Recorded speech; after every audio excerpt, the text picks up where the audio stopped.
Bonjour les joueurs sociaux. Aujourd'hui, unboxing un peu particulier. C'est pas un jeu qu'on a reçu en primeur, c'est pas un jeu qui vient tout juste de sortir au commerce en détail, c'est pas un Kickstarter non plus. C'est un fan-made. Euh, c'est une extension faite par un fan pour le jeu Forbidden Star de la licence Warhammer 40 000. Car la particularité, c'est que c'était produit et distribué par Flight Fantasy Game. Et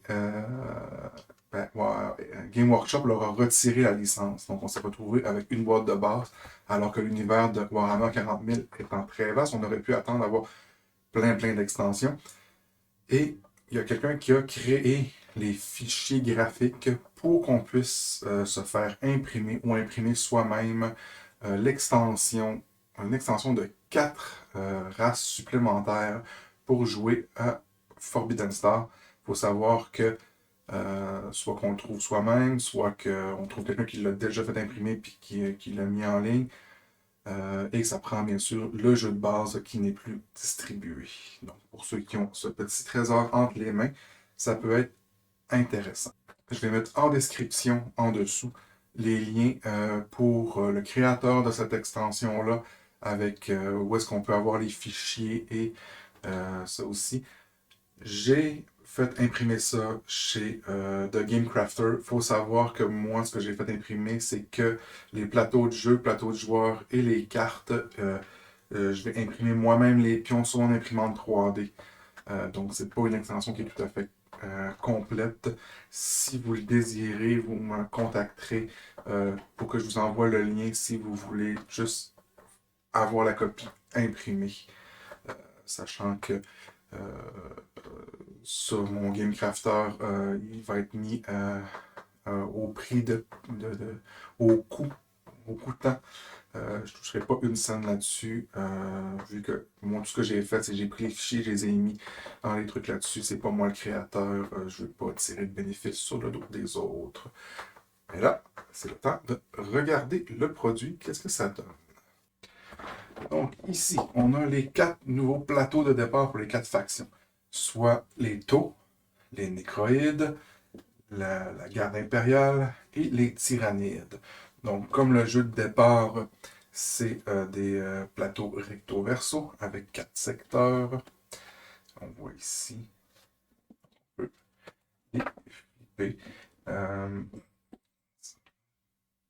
on, visuellement, aussi au niveau de l'épaisseur, c'est excessivement ressemblant à le jeu original. Ici, on voit il y a des petites lignes de coupe qui sont moins nettes. J'ai fait de mon mieux. Je ne suis pas graphiste de métier. Donc, personnellement, moi, je trouve que ça va quand même très bien comme ça. Donc, on enchaîne avec les plateaux joueurs. Il faut savoir que les options qui s'offraient à moi sur The Game Crafter, il n'y avait pas exactement les mêmes dimensions que ce que le jeu d'origine a. Je me suis rendu compte que le jeu d'origine faisait beaucoup de dimensions maison personnalisées. Donc j'ai été un peu dans ce qui était le plus ressemblant avec le coût le moins élevé. Donc là, ils sont dans les plateaux de joueurs. Donc là, on voit ici, il y a 2 zones blanches. Il suffit d'avoir une simple tranche pour enlever ça. Sinon, ça donne un plateau de joueurs qui va être très ressemblant à ceux des 4 factions d'origine. Donc là, ici, on a la partie qu'on joue. Euh, donc avec le coût de chaque unité, la quantité, les prérequis, puis ici le lore avec les trucs de départ, puis les éléments.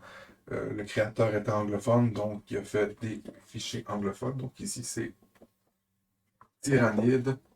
On continue avec l'Empire Tau. Encore côté de jeu, côté préparation.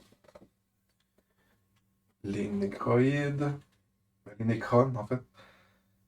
Encore côté jeu, côté préparation. Ouais, au niveau de la qualité que moi ça sort, je trouve que ça sort très bien. Le visuel est très beau. Puis le fini est agréable, c'est bien lisse. Un carton quand même bien épais. Ça ne sera pas gênant de jouer avec ça. Ici, c'était la garde impériale.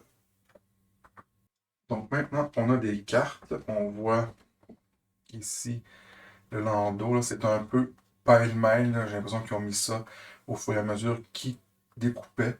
Donc là, on a différents. Ici, c'est les cartes événements. Ça doit être les cartes combat.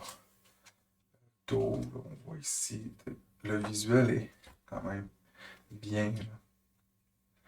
Honnêtement, c'est ça qu'on a. J'ai pas sorti l'original pour comparer, mais juste comme ça, c'est très joli.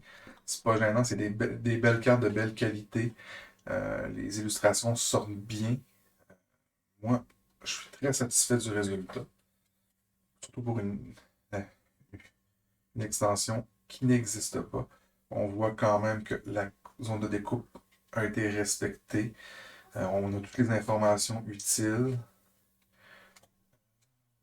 Donc, il n'y a rien qui va empêcher de jouer efficacement. Donc, ça, c'était un premier paquet de cartes. Je n'ouvrirai pas le deuxième parce qu'il est sensiblement la même chose. Il va juste falloir les trier, sachant que c'est quand même 180 cartes pour l'extension, qui est l'équivalent du nombre de cartes que dans le jeu de base. Donc ici, on a les cadrans de ressources qu'il va falloir assembler, soit acheter en plus des clips pour rejoindre les cadrans ou les faire imprimer par vous ou un ami qui a les cadrans. Les cadrans se distinguent juste par leur couleur. Donc le mauve, c'est tyrannide. La façon que ça fonctionne, c'est qu'on les superpose. Et là, ça donne, on voit le nombre de ressources qu'on a. Ça, c'est peut-être un peu mince. Je dois avouer que c'est moi qui ai dû faire les gabarits de coupe pour ça. Je vais probablement les modifier si quelqu'un m'en a pour que ça soit un petit peu plus large. Moi, je vais les retravailler à la main. Euh, Sachant que c'était une aventure, tout préparer ça, il a fallu que j'apprenne à faire des fichiers de gabarits de coupe pour découpeuse laser en SVG. J'avais jamais fait ça de ma vie. Je suis quand même content du résultat. Il y a un petit peu de bavure là, mais c'est quand l'autre ça va être par-dessus, on le verra pas vraiment. Puis c'est ça, je vais agrandir le V moi-même avec un bon exacto ou un bon couteau. Ça va faire le travail. Ici, on a les punch-out pour donner les ordres. Donc là, ici, on voit faire une tactique, pas discipliner, mais prendre les ressources, déployer, ordre de mouvement. Puis là, ici, on a le dos pour identifier les trucs aux factions.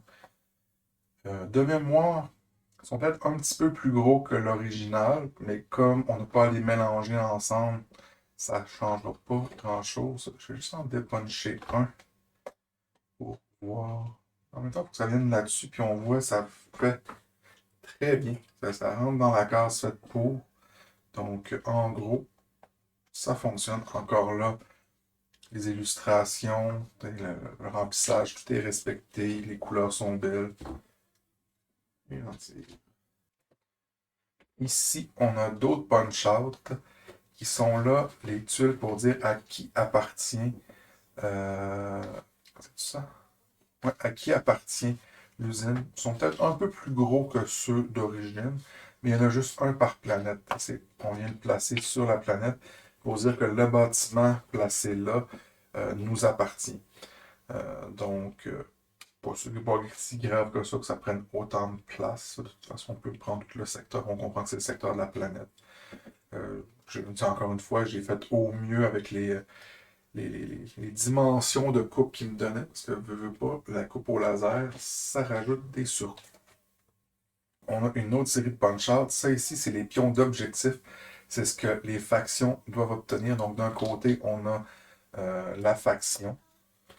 De l'autre côté, on a un peu une image, c'est sûr, je n'ai pas choisi la meilleure, une image pour le fluff. Et là, on les placerait ici. Encore une fois, j'ai triché. On voit ici la forme très particulière du truc. J'ai opté pour du rectangulaire. Ça fait à peu près la même forme. Comme on n'a pas à les mélanger et que ça soit caché, qu'on ne sache pas, ben, ça fait. Il faut juste que ce soit déposé là. Puis là, le Necron sait qu'il doit aller là pour aller chercher cet objectif-là. C'est pas plus compliqué que ça. Ça n'a pas d'incidence sur le jeu. Ça va peut-être faire juste un petit peu différent si on sort à côté d'une race originelle, mais à part ça. Quoi retenir là-dessus?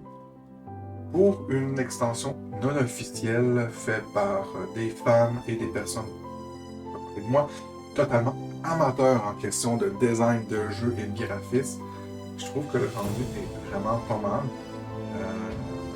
Je suis très agréablement surpris et ça va enrichir un peu le jeu avec 4 nouvelles factions. Donc, j'ai hâte de l'essayer ça aussi. Bonne partie!